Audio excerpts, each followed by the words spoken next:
Después de celebradas las elecciones europeas, ¿ha llegado ya el momento en el que Pedro Sánchez asalte la justicia y busque controlar los medios de comunicación? Veámoslo. Tras su primera epístola a la ciudadanía, ya advertimos que la acción política de Pedro Sánchez iba a ir dirigida a socavar la prensa libre y la justicia independiente. Y es que hasta el momento Pedro Sánchez, o más bien el PSOE, se tenía que enfrentar a dos citas electorales, las elecciones catalanas y las elecciones europeas. De manera que cualquier acción política en contra de la separación de poderes o en contra de la libertad de prensa podía acarrear un coste electoral.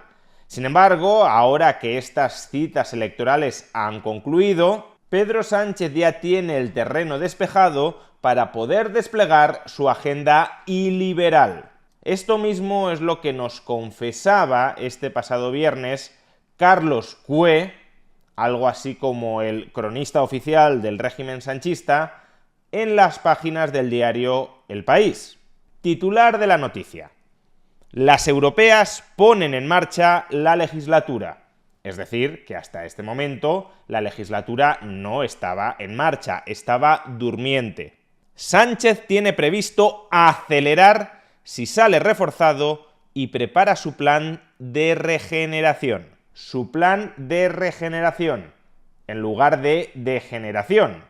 Esto es como en 1984, cuando las palabras significaban lo contrario de lo que presuntamente expresaban. Pero leamos el cuerpo de la noticia de Carlos Cue. Después de hacer un resumen de su perspectiva sobre la situación política en la que se halla Europa, dentro de esta noticia encontramos lo siguiente. Sánchez tiene una semana de agenda internacional muy intensa. El martes viajará a Jordania para participar en una cumbre centrada en la guerra en Gaza. El jueves recibirá la visita del presidente turco Erdogan. Después viajará a Suiza para participar en una cumbre de apoyo a Ucrania. Y el 17 tiene una cena de primeros ministros en Bruselas para evaluar los resultados de las europeas. Por tanto, no parece que esta semana sea de grandes anuncios.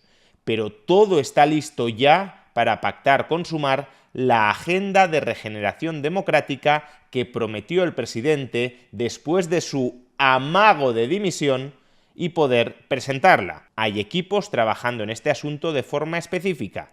Se han pedido ideas a muchos expertos, pero las decisiones se han dejado para después de las elecciones. Todos los temas abiertos tocan, atención, derechos fundamentales.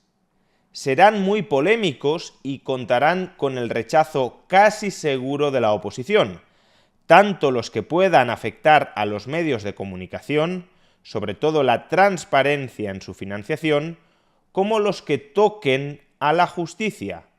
Hay dudas sobre la oportunidad de cambiar el sistema de acusación particular que permite a grupos ultraderechistas como Manos Limpias dominar la agenda política.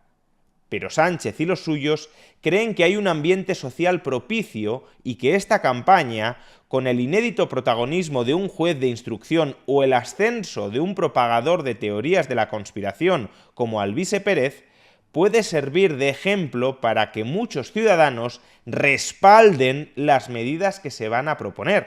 Vamos, que ya nos está diciendo que piensan atacar, restringir, limitar, regular, maniatar derechos fundamentales como la libertad de prensa, pero que esperan que el ambiente social de pánico alrededor de la desinformación justifique, legitime al gobierno PSOE-Sumar para atacar ese derecho fundamental a la libertad de prensa. Pero claro, el objetivo no es solo la libertad de prensa.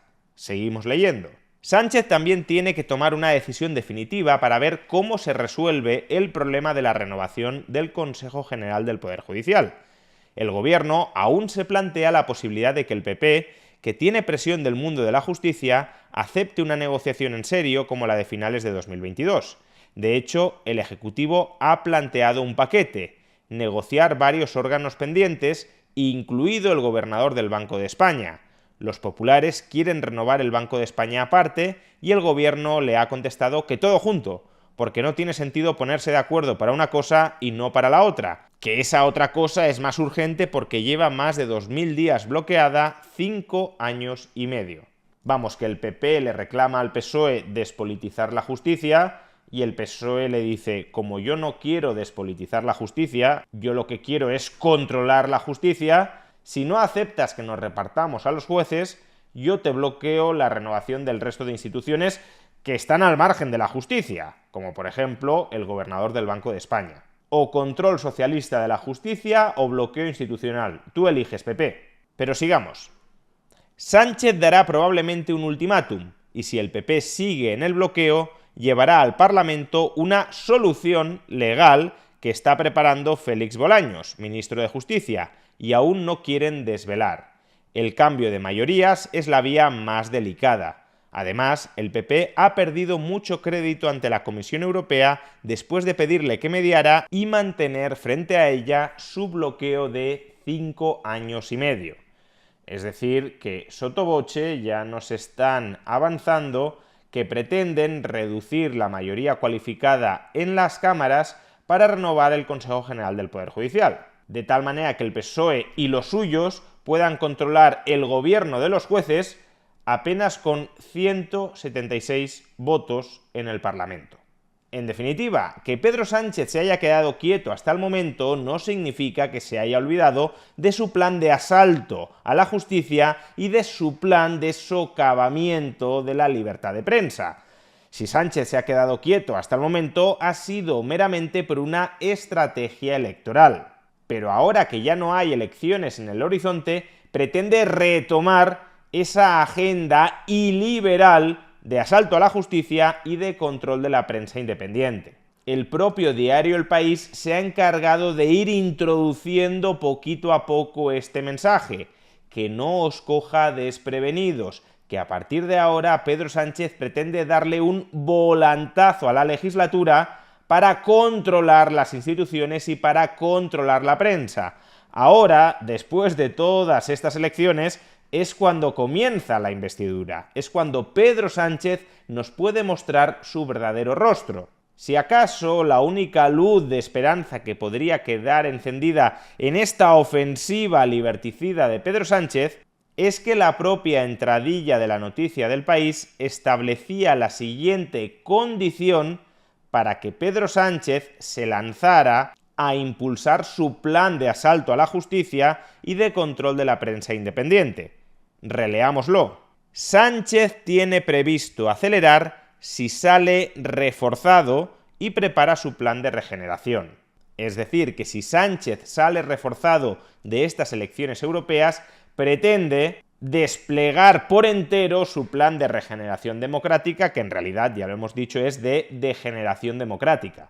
Ahora bien, como ya examinamos en un vídeo anterior, Sánchez no ha salido especialmente reforzado de estas elecciones. No es que haya salido tocado, ni mucho menos, pero desde luego no reforzado. No en vano su gobierno de coalición se fundamentaba en dos partidos, PSOE y Sumar, y uno de esos dos partidos o coaliciones de partidos, a raíz de estos comicios europeos, ya se está descomponiendo. Por tanto, la única llama de esperanza frente al riesgo cierto de una involución frontal en nuestro régimen de libertades es que Pedro Sánchez considere que no ha contado en estos comicios europeos con el respaldo social suficiente como para llevar a cabo este asalto a la justicia y a la prensa independiente. Pero como animal acorralado por la justicia y los medios de comunicación, que es ahora mismo Pedro Sánchez, muy probablemente quiera pasar a la ofensiva contra nuestras libertades para protegerse, para defenderse a sí mismo, aun cuando no cuente con el respaldo social suficiente para ello.